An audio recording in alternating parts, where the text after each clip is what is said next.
नमस्कार दोस्तों, मैं गणेश चौधरी। एक बार आप सभी का स्वागत है, अभिनंदन है। साथियों, आप सभी को और आपके पूरे परिवारों को मेरी तरफ से धनतेरस की और दीपावली की हार्दिक शुभकामनाएं और हार्दिक बधाइयाँ। साथियों, जैसा कि आज मैंने थंबनेल बनाया है और जो विषय रखा है वो विषय है कि क्या हुआ तेरा वादा, वो कसम और वो इरादा। तो जो वादा सहारा ने कहीं ना कहीं किया था, आज उसके विपरीत और इरादा उसी के विपरीत आज धनतेरस, जहां से निवेशकर्ताओं ने काफी आशा लगा रखी थी कि पोर्टल के माध्यम से कुछ न कुछ भुगतान जरूर मिलेगा, लेकिन ऐसा संभव नहीं हो पाया। और शायद आज भी इस दीपावली जैसे पर्व पर पोर्टल के माध्यम से अधिकांश जमाकर्ताओं को निराशा हाथ ही लगी। दोस्तों, एक तरफ जहां सहारा अपने आम जमाकर्ताओं और कार्यकर्ताओं से विमुख होकर कहीं ना कहीं इस दीपों के पर्व दीपावली को काली बनाने की लगातार कोशिश करती रही है। पिछली कई दीपावली काली ही होती जा रही है बिना भुगतान के, तो ठीक उसी तरह ये भी दीपावली कहीं ना कहीं जमाकर्ताओं के चेहरों पर मायूसी लेकर आई है, क्योंकि भुगतान नहीं हो पाया। दोस्तों, इसी के साथ एक तरफ जहां सहकारिता मंत्रालय पोर्टल के माध्यम से भुगतान करने की बड़ी बड़ी बातें किया करता था और माननीय गृह मंत्री जी अमित शाह जी ने ये वादा किया था कि सहारा की चारों सोसाइटियों का पाई पाई का भुगतान हम करेंगे, लेकिन ऐसा कहीं भी धरातल पर दिख नहीं रहा है।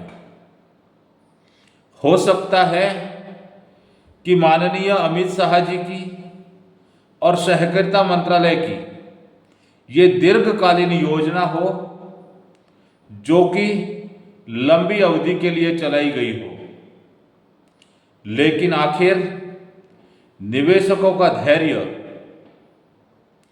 कहीं ना कहीं अब टूटने की कगार पर है और सरकारों के खिलाफ भी उनका गुस्सा कहीं ना कहीं देखने को मिल रहा है। पिछले लोकसभा के चुनावों में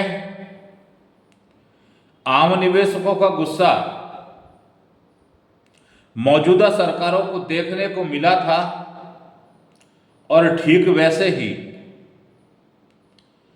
अभी आने वाले कुछ दिनों में जिन राज्यों में चुनाव होने हैं, उन राज्यों में भी मतदाता अपनी नाराजगी कहीं ना कहीं जाहिर करने का मन बना रहे हैं, ऐसा दिख रहा है।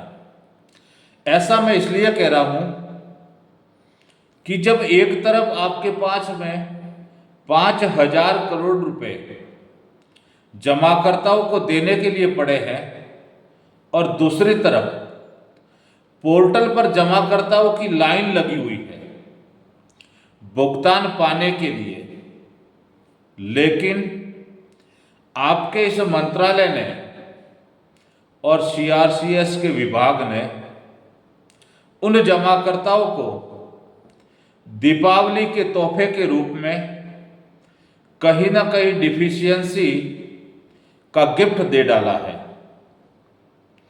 आप सोच करके विचार करके देखिए कि जिस डिफिशियंसी के बदले अगर उनको समय पर भुगतान मिल जाता, चाहे वो आंशिक ही हो, तो कहीं ना कहीं अपने परिवार में मिठाई बांटकर या अन्य प्रकार से खुशियां मनाते जरूर नजर आते हैं, लेकिन ऐसा होता नजर नहीं आ रहा है। दोस्तों देखिए, मेहनत सब लोग कर रहे हैं, लेकिन कहीं ना कहीं मेहनत करने के लिए जागरूक होकर आगे आने की जरूरत है। पोर्टल पर यह दीर्घकालीन व्यवस्था बन गई है, जिसको लेकर सरकारों को जगाना होगा। जब तक सरकारों को जगाया नहीं जाएगा, जब तक अपनी बात उन तक पहुंचाई नहीं जाएगी, चाहे वो सोशल मीडिया के जरिए, चाहे अन्य माध्यमों से, चाहे ज्ञापन देकर, अपने जनप्रतिनिधियों के समक्ष अपनी नाराजगी व्यक्त करके, या फिर अन्य किसी माध्यम से जो आपको सुलभ लगता हो, अपनी आवाज को इन सरकारों के पास और उनके समक्ष पहुंचाना होगा। क्योंकि देखिए, एक कहावत है कि जो लोग नींद में सोते हैं उनको जगाया जा सकता है, लेकिन जो लोग आंखें मूंद कर जानबूझकर सोए हुए हैं उनको जगाना थोड़ा मुश्किल हो जाता है। इसलिए उन सरकारों को जगाकर अपने हक का पैसा, अपने खून पसीने की कमाई उनसे मांगनी होगी। दोस्तों, आज मैं लाइव प्रोग्राम नहीं कर पाया हूं, इसलिए इस वीडियो के माध्यम से आपके बीच शुभकामनाओं सहित मेरा संदेश पहुंचाने की कोशिश कर रहा हूं। मैं आपसे क्षमा मांगते हुए कह रहा हूं कि किसी तकनीकी कारण के कारण आज और कल 2 दिन लाइव नहीं हो पाएगा। इसके लिए मैं आपसे क्षमा चाहता हूं। देखिए साथियों, जब तक जमाकर्ता जागरूक नहीं होगा, चाहे वो डिफिशियंसी को दूर करने को लेकर, ये बात मैं इसलिए कह रहा हूं कि मौजूदा विकल्प एकमात्र पोर्टल ही है। अगर दूसरा विकल्प देखें तो शाखा कार्यालय का सहारा की ब्रांच से है, जहां पर अभी फंड की व्यवस्था ना होने के कारण, जहां तक मैं समझता हूं या आप भी समझते हैं, लगभग भुगतान हो पाना असंभव है। दूसरा लीगल का तरीका है, जहां फिलहाल इंतजार किया जा सकता है। तो वर्तमान में पोर्टल ही एकमात्र विकल्प है जहां से भुगतान लेना थोड़ा सुलभ दिख रहा है। इसके लिए जागरूक होकर आप अपनी डिफिशियंसी को जैसे तैसे समझकर उसको दूर करने का प्रयास करें। इसके लिए मैं मेरे वीडियो के माध्यम से आपके समक्ष कुछ बातें रखना चाहता हूं। आज हर घर में, हर परिवार में या हर हाथ में एक एंड्रॉयड मोबाइल फोन जरूर है। आप गूगल खोलिए और उसमें सहारा रिफंड पोर्टल लिखकर सर्च कीजिए। जब आप सर्च करोगे तो सहारा रिफंड पोर्टल खुलेगा, उस पर लॉगिन कीजिएगा। लॉगिन करते समय आपके मोबाइल के अंतिम 4 नंबर उस पर डालिएगा और उसके बाद में अपना आधार से लिंक मोबाइल नंबर डालिएगा। जब ये दोनों आप इंद्राज कर दोगे, उसके बाद में नीचे एक कैप्सा लिखा हुआ है, उसको यथावत उसी तरह उस पर लिख दीजिएगा। उसके बाद में गेट ओटीपी पे क्लिक कर दीजिएगा और जब आप गेट ओटीपी पे क्लिक करोगे तो आपके मोबाइल की स्क्रीन पर एक ओटीपी आएगा। उस ओटीपी को उस पोर्टल पर इंद्राज करते हुए आप आगे बढ़ जाइए तो आपका पोर्टल खुल जाएगा। यानी आपने जो लॉगिन किया है उस अकाउंटों की सारी डिटेलें आपके सामने आ जाएगी। वहाँ पर आप देख पाओगे कि डिफिशियंसी कौन सी है या कितनी प्रकार की डिफिशियंसी मेरे अकाउंट में सीआरसीएस द्वारा भेजी गई है। जब आप उस पर क्लिक करोगे तो वो खुल जाएगा पेज, और पेज खुलने के बाद एक एक आपको डिफिशियंसी सामने दिखेगी। अगर शाखा कार्यालय से संबंधित डिफिशियंसी आपको दिखती है तो आप शाखा कार्यालय से संपर्क कर सकते हैं या अपने कार्यकर्ता से संपर्क करके उस डिफिशियंसी को दूर करवा सकते हैं। और दूसरा, अगर आपके आधार और सोसाइटी के नाम में कोई मिसमैच आ रहा है या फिर अपनी जन्म तारीख में कोई डिस्प्लेस आ रहा है या उसमें कोई अंतर आ रहा है, तो आप उस पोर्टल के जरिए ही एक एफिडेविट डाउनलोड होगा और उस एफिडेविट के जरिए आप एक स्टाम्प बनाकर उसको अपलोड करवाते हुए अपनी डिफिशियंसी को दूर कर सकते हैं, बशर्ते कि अगर आपके शाखा कार्यालय की कोई डिफिशियंसी ना हो तो आप उसको अपलोड करते हुए अपनी रीसबमिशन कर सकते हो। लेकिन अगर शाखा कार्यालय की डिफिशियंसी है तो सर्वप्रथम उन प्रपत्रों को सहारा के सर्वर पर अपलोड करवाइए जिनकी कमी आपको सीआरसीएस दिखा रहा है। उसको अपलोड करवाने के बाद आपके पास एक मैसेज दिया जाएगा सीआरसीएस के द्वारा। वो मैसेज आएगा कि अब आप रीसबमिशन कर सकते हो, तब आप रीसबमिशन कर लेना। उसके बाद में कहीं ना कहीं आपके खाते में भुगतान आ जाएगा।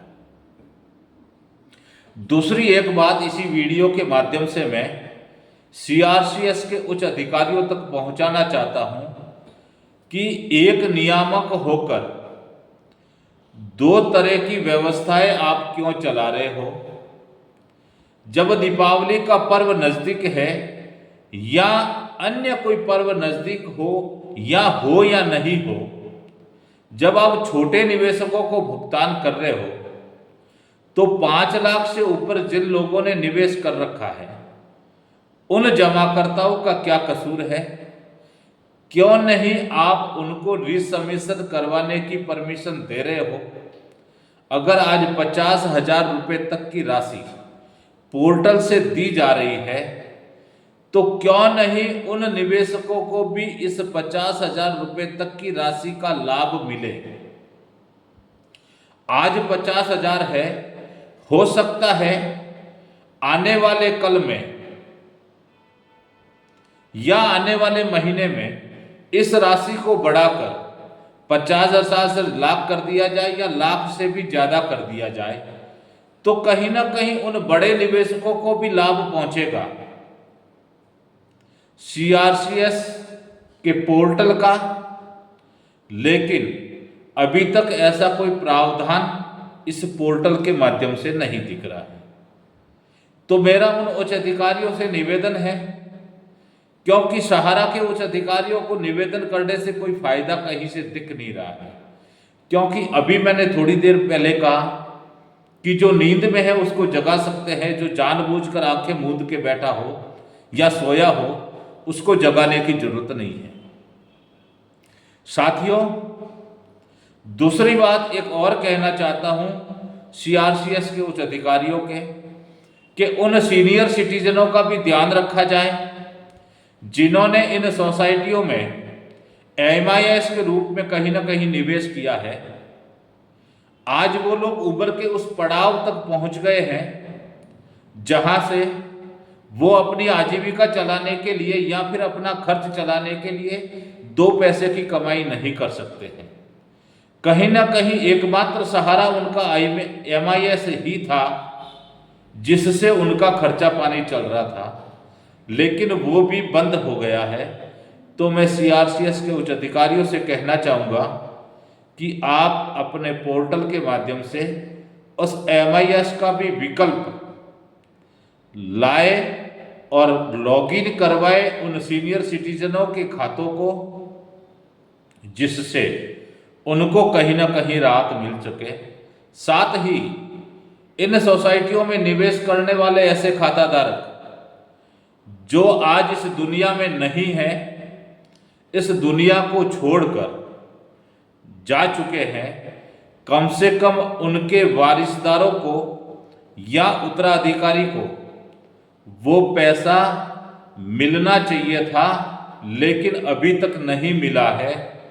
तो पोर्टल पर इसकी भी एक वैकल्पिक व्यवस्था की जाए, जिससे उन जमाकर्ताओं के परिजनों को या फिर उन जमाकर्ताओं के उत्तराधिकारियों को कहीं ना कहीं से वो भुगतान मिलना शुरू हो जाए। साथियों, मैं आशा करता हूं कि आप सभी स्वस्थ होंगे और एक बार पुनः आप सभी को और आप सभी के परिवारों को धनतेरस की बहुत बहुत शुभकामनाएं, बधाइयाँ और साथ में दीपों के पर्व दीपावली का भी बहुत बहुत शुभकामनाएं और बधाइयाँ।